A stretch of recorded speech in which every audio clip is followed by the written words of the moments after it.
Namoonni hedduun jecha AI jedhu ni dhaga'u garuu maalummaa AI addaan baasanii hin beekan. Viidiyoo kana keessatti AI maal akka ta'ee fi AI akkamitti akka itti fayyadamnu isinitti agarsiisaa na hordofaa.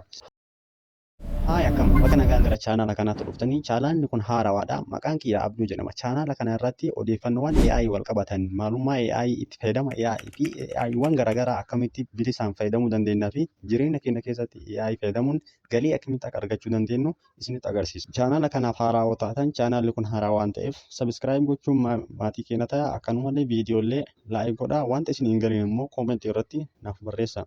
Amma jalqabaan gara viidiyoo ta'uu. Adda durummaan viidiyoo kana irratti wanti nuti xiyyeeffannu wantoota ijoo sadiidha. Tokkoffaan AI maalidha? Lammaffaan AI bara kam dhufee yeroo kam dhufee eessaa dhufee kan jedhudha.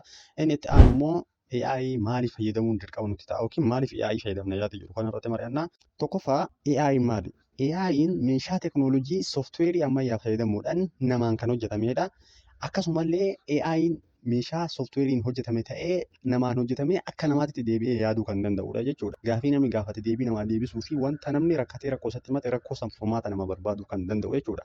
Akkasumallee ajaja ati itti kennite gara hojiitti jijjiiree wanta san gochaan kan mul'isuu fi deebii kasii kennudha jechuudha. Karaa gabaabaadhaan yoo adda baasnee ibsinu. Inni biraa immoo AI'n eessaa dhufee bara kam dhufe kan jedhudha. AI yeroo jalqabaatiif yaadni AI jedhu Ameerikaa kolleejjii wayii keessatti guruupii namoota afuriitiin bara 1956 yaadni AI jedhu kun yaadamee ture jechuudha. Karoorri isaa AI tolfamuuf yaadni sammuu namaa keessa bara turaadha jechuudha. AI gadi yaadamee ture garuu hojiirra oolee kan namni itti fayyadamuu jalqabe baraas dhiyoodha. Keessattuu guddinni AI kan jalqabe barumas dhiyoo kanaan bara 2022 erga moodeelli OpenAI ChatGPT'n dhufee asitti addunyaan AIdhaan baay'ee guddina keessa seentee guddina guddaa addunyaan jijjiirama guddaa keessa seentee akkasumallee namoonni barnoota hin qabne gara barnootaatti AI fayyadamuun jireenyi ilmi namaa jijjiiramuu jalqabe jechuudha.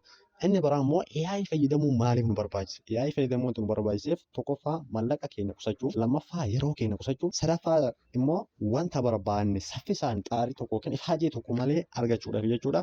Viidiyoon waan isinitti dheeratuuf viidiyoo itti aanu keessatti AIwwan garaagaraa akkamitti akka fayyadamnu, AIwwan firii ta'an garaagaraa kan viidiyoo ittiin hojjennu, kan footoo ittiin hojjennu, kan barataaf ta'u, kan hojjetaaf ta'u, kan jireenya keenya guutuu keessatti wanta namni itti hajame irratti faayidaa hojii keessan gahee hubataa keessan irratti hundaa'ee akkamitti akka itti fayyadamtanii fi isa firii akkamitti fayyadamuu dandeettan keessattuu uummata Oromoo irratti odeeffannoo akkanaa namni kennu waan hin jirreef chaanaala kana sabiskiraayib godhaa, laayik godhaa.